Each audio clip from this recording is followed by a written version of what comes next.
I was a software engineer at a tech company called Nexus Digital. I'd been there for 5 years, making good money, but I was bored. Then I had an idea, a real idea, something that could change how companies store data. I spent 6 months building it. Late nights, weekends, all on my own time. I called it Data Vault. When I finished, I showed my boss, Derek. He was 42, always wore expensive watches, drove a Tesla. He looked at my code for maybe 2 minutes. "This is good," he said. "Really good. Let me run it by the higher-ups." I should have known. I should have seen it coming. 2 weeks later, Derek called me into his office. He had a smile on his face like a shark. "The company wants to move forward with your project," he said. "But we're going to rebrand it. Data Vault doesn't have the right feel." "Okay," I said. "What are we calling it?" "Derek Tech Solutions," he said. "We're filing the patent under my name. You'll get a bonus. $10,000. I stared at him. 10,000 for 6 months of work on something that could be worth millions. "You're joking," I said. "I'm not," he said. "Look, you work for me. Everything you create here belongs to the company, and I run the company, so technically, it's mine. Plus, I'm giving you a bonus. Most people would be grateful." I walked out. I didn't say anything. I just left. I spent that night doing research. I found out Derek had done this before. 3 times. 3 different employees. He'd stolen their work, filed patents under his name, and sold the ideas to bigger companies. He'd made millions, but it was all under the radar. Nobody had proof. Nobody had fought back. I was going to be different. First, I downloaded everything. Every email, every message, every file where I could prove the code was mine. I printed out timestamps. I had notebooks with dates and sketches. I had everything. Then I called a lawyer. Her name was Sarah Chen. I told her what happened. She listened for an hour. "This is open and shut," she said, "but it's going to be expensive." "How expensive?" "50,000 to start, maybe more." I didn't have 50,000, but I had something better. I had access to Derek's computer. See, Derek was lazy with security. His password was Tesla 2019. I'd seen him type it in 100 times. And once I was in his email, I found everything. Emails to other companies where he was selling software that belonged to Nexus. Emails to his lawyer about how to hide the money. Emails to his wife about his affair with the receptionist, Jennifer, who was 24. I didn't touch anything. I just read, and I took screenshots. Then I called Jennifer. "Hi," I said. "I know you're dating Derek. I'm calling because I think you should know something." She listened while I told her about Derek's wife, about how he'd been married for 18 years, about the 3 kids, about how he'd been lying to her for the past 2 years. "Why are you telling me this?" she asked. "Because you deserve to know who you're with," I said. "And because he's about to lose his job. And when that happens, he won't be so interested in you anymore." I hung up. Next, I sent an email, not from my account. I created a new one, anonymous. I sent it to Nexus Digital's board of directors. I attached everything, every piece of evidence, every stolen patent, every hidden deal, every email about the affair. I made it clear that Derek had been selling company secrets and taking the money for himself. I sent a copy to the IRS. I sent a copy to Derek's wife. I sent a copy to Jennifer, with a note that said, "You might want to read the emails about what he calls you when you're not around." Then I sat back and waited. It took 4 days. The board fired Derek on a Friday. No severance, no warning. They launched an investigation into all his deals. The IRS opened a case for tax evasion. His wife hired a lawyer. The affair came out. Jennifer left him. The company sued him for breach of contract and theft. He lost his house. He lost his savings. As for me, I got my patent back. The company gave me $200,000 to keep quiet. I used that money to hire Sarah Chen, and we filed a lawsuit against Derek personally. He settled for another $500,000. I kept my job. I got promoted. And I made sure every tech company in the city knew what Derek had done. He tried to get another job. Nobody would hire him. His reputation was destroyed. Last I heard, he was working as a bartender in Vegas. I found a letter from a bank I've never heard of, addressed to my wife, tucked behind a loose tile in our bathroom. Inside was a statement, showing a balance of $340,000. "We've been married for 12 years. My name is Derek. I'm 42. We have 2 kids. Emma is 9, and Jake is 7. Sarah is my wife. We're not rich. I work in construction. Sarah works part-time at a dental office. We make okay money, but we live paycheck to paycheck. We've always talked about saving more. We've always said we couldn't afford it. I wasn't snooping on purpose. The bathroom tile had been loose for months. I was fixing it when the letter fell out. It was from Riverside Bank, a place I'd never heard of. The statement inside was dated 3 weeks ago.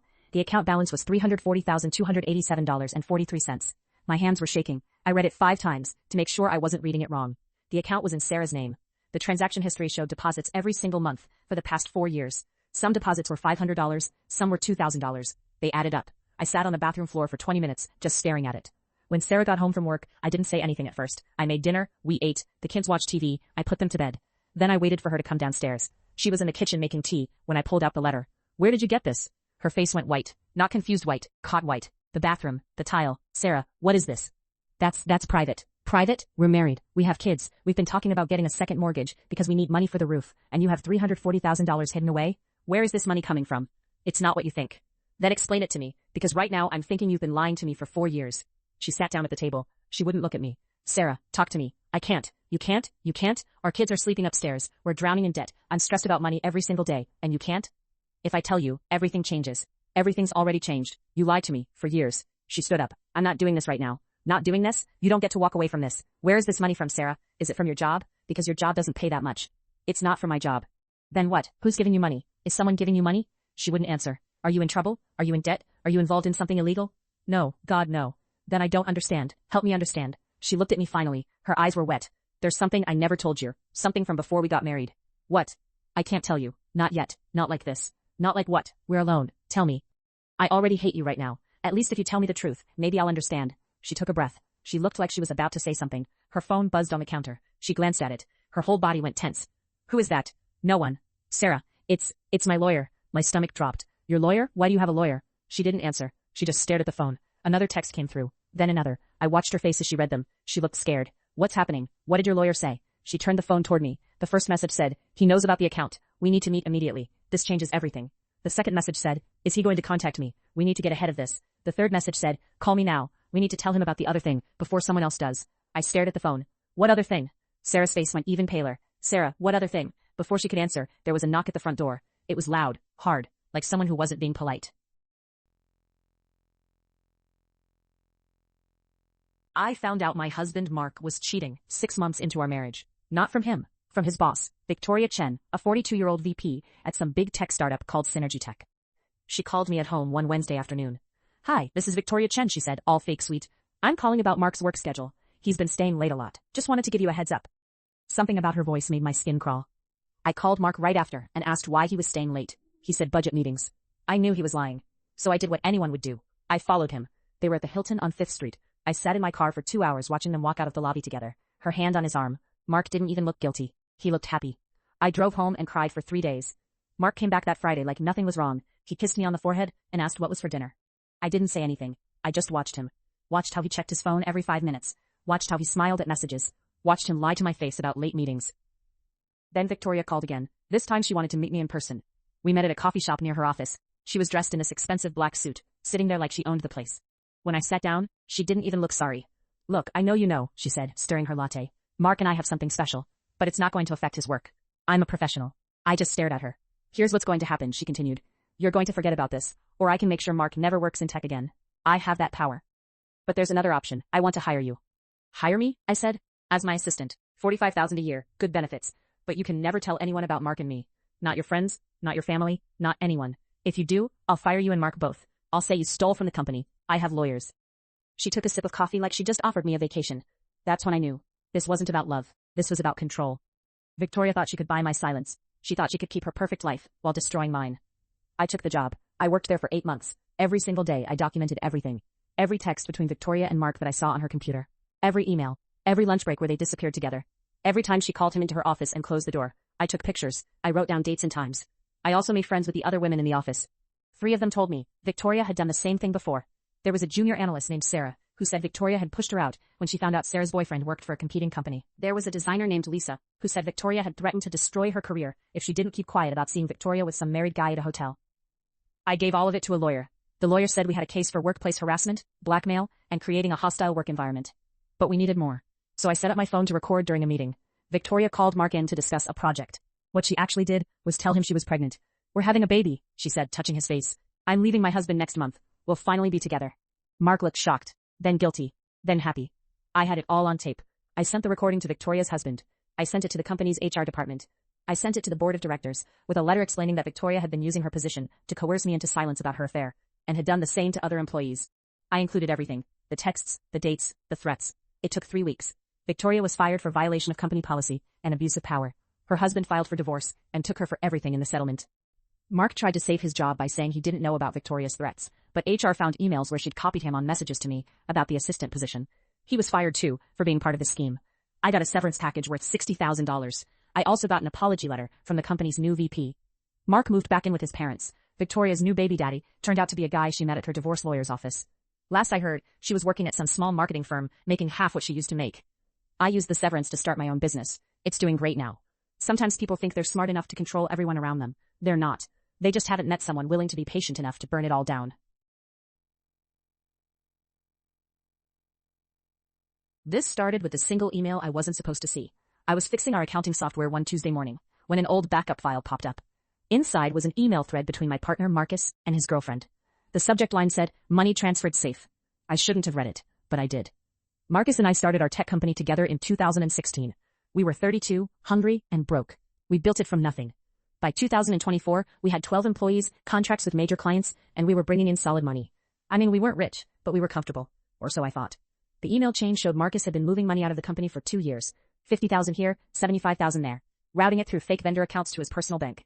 $520,000 total.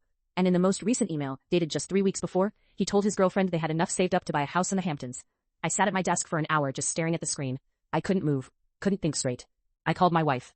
She told me to stay calm and call a lawyer. So I did. The lawyer said I had options. I could confront him, I could report it to the cops, I could sue. But I decided to do something smarter. I decided to make him completely unable to run from this. For the next 2 weeks, I acted normal. I went to meetings, I talked to Marcus about the new client contract we were pitching, I laughed at his jokes. The whole time I was documenting everything. I had my lawyer pull all the bank records, all the fake vendor invoices, all the payment trails. I had a forensic accountant trace every single dollar. Then I called the IRS. I also reached out to Marcus's girlfriend, Sarah.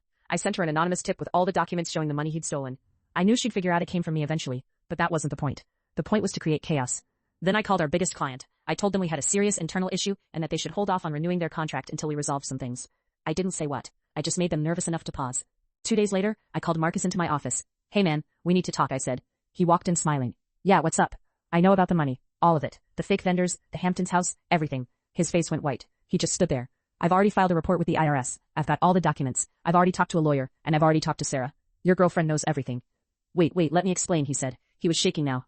"I was going to pay it back. I just needed some time to get on my feet and—" "You had 2 years to get on your feet, Marcus. You stole from me. You stole from our company. You stole from our employees' future bonuses. Please don't do this. We built this together. Just let me pay you back, and we can move past this." Too late. I already filed with the IRS. He left my office, and I heard him throw up in the bathroom. Then the dominoes fell. The IRS launched an investigation. Sarah left him and took the documentation I sent her to a divorce lawyer. The big client we were counting on pulled out completely. I fired Marcus that day. Within a week, the investigation was public. Local news ran a story about an accountant stealing from his own company. Marcus couldn't get hired anywhere. Every company that Googled his name found the articles. His girlfriend took him for everything in the divorce. The house he tried to buy got seized as part of the IRS settlement. He ended up owing back taxes, penalties, and interest. Over $700,000 total. Last I heard, he was working at a call center for $12 an hour. I got the full amount back plus damages. Our company recovered. Our employees got their bonuses. And Marcus learned that you can't steal from someone and expect to walk away clean.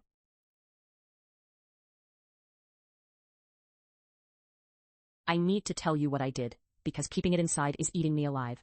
7 years ago, I got fired from my job at Mitchell & Associates. I was a project manager making decent money, but I messed up a huge client deal, and they let me go. It was a Friday afternoon. My boss called me into his office and said the company was going in a different direction, and my position was being cut. I walked out with a box of my stuff and sat in my car for 2 hours before I could drive home. When I got there, Sarah was in the kitchen making dinner. She asked me how my day was. I said it was fine. She asked if anything interesting happened. I said no. And right there, I made the choice that would destroy everything. I couldn't tell her. I was 34 years old, and I felt like a complete failure. So I lied. Every morning for 7 years, I would kiss her goodbye, tell her I was heading to the office, and then I'd go sit in a coffee shop, or drive around, or work at a temp agency making cash under the table. I created fake pay stubs using software I found online. I forged emails from my boss saying things like, "Great work on the Patterson account, and keep it up." I set up a separate bank account where I deposited money I made from side gigs, and that's what I used to contribute to our bills. Sarah thought everything was normal. We had our 2 kids, Emma and Jake. We paid our mortgage on our little house in Portland. Life went on. But inside, I was terrified every single day that she'd find out. Every time she asked about work, my stomach would drop. Every time her parents asked how things were going at the company, I'd panic.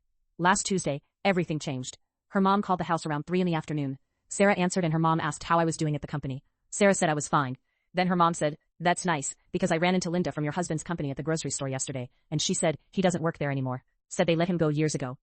I heard Sarah go quiet on the phone. When she hung up, she just stood there, staring at the wall. I was sitting on the couch watching TV like it was any other day. She walked over and stood right in front of me. Her face was pale. "Did you get fired?" she asked. I froze. There was no way out, no lie that would work now. "When?" she said. Not a question, a demand. 7 years ago, I said. She didn't yell at first. She just sat down next to me very slowly, like her body was too heavy to move. 7 years. You've been lying to me for 7 years. I was scared, I said. I didn't want you to think I was a failure. I didn't want you to leave me. So you lied instead. You lied every single day. You looked me in the eye and lied. I tried to explain about the side work, the cash jobs, how I was actually contributing to our bills. She held up her hand to stop me. "Do you understand what you've done?" she asked. "Do you actually understand?" "I was trying to protect us." "You weren't protecting us. You were protecting yourself. You were too proud to tell me the truth. You treated me like I was too stupid to handle it or too shallow to stick around if you lost a job. That hit different, because she was right. She got up and walked to the bedroom. I followed her. I need you to tell me everything, she said. And I mean everything. Every lie, every fake pay stub, every dollar, because I don't know what's real anymore. For the next 3 hours, I told her everything, about the coffee shops, about the temp agency work, about the fake emails I'd been sending myself so my phone would light up with fake work messages. She sat on the edge of the bed and just listened, her face getting harder with each confession. When I finished, she looked at me and said, I'm calling a lawyer tomorrow. Sarah, please, don't, just don't. I can't even look at you right now. She left that night and stayed at her sister's place. The next day, she told me she was talking to a divorce lawyer. She said she needs to understand our actual finances because she can't trust anything I've told her. She's worried about what else I've hidden. She's worried about whether our whole marriage has been built on lies. We've been married for 15 years. We have 2 kids. And now she's looking at me like I'm someone who betrayed her in the deepest way possible. Because I did. The worst part is that she's right.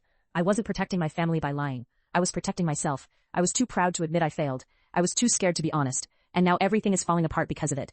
I'm in the guest room right now. She won't talk to me except about logistics and the kids. Emma asked me why mommy is sad. I told her mommy needed some space. I couldn't tell her the real reason. I destroyed my marriage because I couldn't face one bad day at work. And now I'm losing everything that matters. I started my landscaping business from nothing. Just me, a truck, and a dream. After 5 years of grinding, I had built it into something real. 12 employees, regular contracts, about $300,000 a year in revenue. Not rich, but stable. Good. Then I met Sarah at a bar in 2019. She was beautiful, smart, made me laugh. We dated for 2 years, moved in together after 1.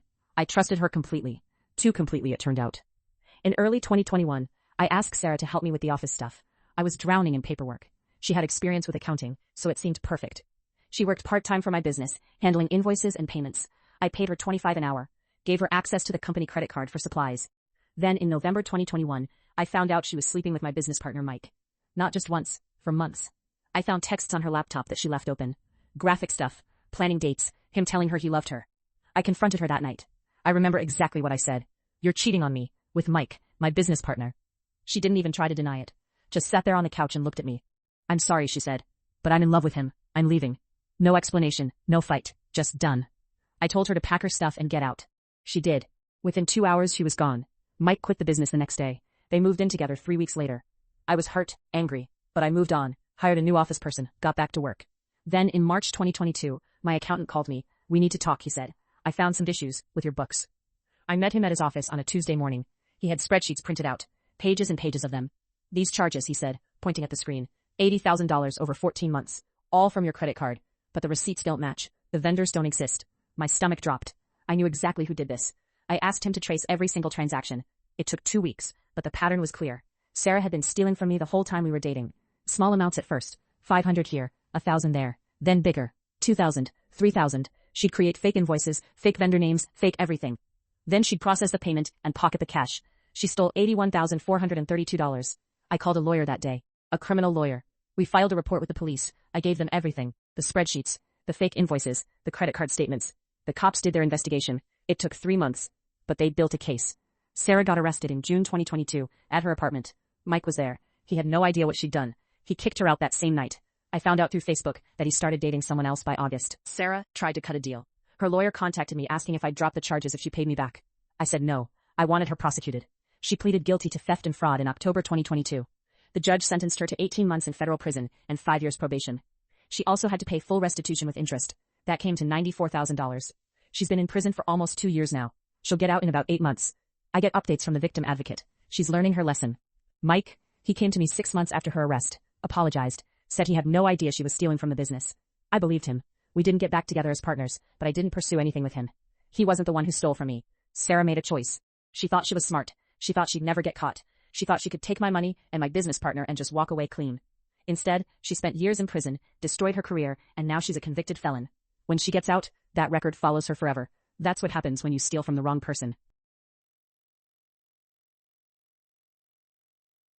I'd been working at Titan Marketing for 3 years. It was a decent job, decent pay, decent benefits. Then Derek came in as the new operations manager. He was one of those guys who just finished some online leadership course and thought he knew everything about running a team. The first week, Derek called an all-hands meeting. He walked in with a stack of printed handbooks and slammed them on the table. I'm not doing this the way it was done before, he said. From now on, everyone follows the handbook. Every single rule, every single policy. No exceptions. No, but that's how we've always done it. If it's not in the handbook, you don't do it. If it is in the handbook, you follow it exactly. I remember thinking, okay, that's weird but fine. We had about 30 people on the team. Everyone groaned a little, but nobody said anything. That's when Derek pointed at me. You especially, James. You've been cutting corners. I've seen it. From now on, you're my test case. You follow the handbook to the letter, and everyone else will follow you. I felt my face get hot. I wasn't cutting corners. I'd won Employee of the Month twice, but I just nodded. Great, I'm glad we understand each other, Derek said. So I read the handbook, all 47 pages, and I found some interesting stuff. Page 12 said all emails had to include a footer with the company logo, the sender's full name, job title, and phone number. Page 18 said meetings longer than 30 minutes required a 5-minute break. Page 24 said all reports had to be printed on company letterhead and physically filed in triplicate. Page 31 said all work had to be completed during business hours, defined as 8 a.m. to 5 p.m., with no exceptions for deadlines. On Monday morning, Derek called me into his office. James, I need those quarterly reports by noon today. They're due to the client at 2 p.m. I looked at my watch. It was 8:15 a.m. I'll get started right away, I said. But I need to let you know that according to page 24 of the handbook, all reports need to be printed on company letterhead and filed in triplicate. That takes about 3 hours, so they'll be ready at 11:15 a.m. at the earliest. Derek blinked at me. Just email them. The handbook says page 12 that all emails must include the company logo footer, full name, title, and phone number. I'll include all of that, but they still need to be printed and filed in triplicate per page 24, so the emailed version will go out at 11:15 a.m. James, don't be difficult. I'm following the handbook exactly like you asked, I said. No exceptions. He stared at me for a long time. Then he said, fine, do it. The reports were done at 11:16 a.m. The client got them at 11:45 a.m. Not ideal, but not a disaster. But that was just the start. Derek scheduled a meeting with the whole team. It was supposed to be 45 minutes. I checked my watch at 30 minutes and stood up. Where are you going? Derek asked. Page 18 of the handbook says meetings longer than 30 minutes require a 5-minute break. It's been 30 minutes. Sit down. The handbook says no exceptions, I said. You told me to follow it exactly. I stood in the hallway for 5 minutes. When I came back, everyone was staring at me. Derek's face was red. Then there was the email thing. Every single email I sent had that footer. Every one. With my full name, title, and phone number. It made emails look stupid, long, cluttered, but it was in the handbook. Wednesday, Derek asked me to help with a project that would take until 6 p.m. to finish. I can't, I said. Page 31 says all work must be completed during business hours, 8 a.m. to 5 p.m. No exceptions for deadlines. It's 4:55 p.m. now. I'm done for the day. This is ridiculous, James. You said no exceptions. By Friday, Derek was losing it. He called me into his office again. What is your problem? I'm following the handbook, I said calmly. Exactly like you told me to. No exceptions. You're being a smartass. No, I'm being compliant. There's a difference. I'm done with this. Go back to work the way you always have. Forget the handbook. But you said, I don't care what I said. Just stop. I smiled. Okay. Monday morning, Derek sent out a new memo. The handbook was being revised. The new policies were much more flexible. Use your best judgment, it said. Common sense should guide your decisions. He never looked at me the same way again. And he definitely never told anyone else to follow the handbook word for word.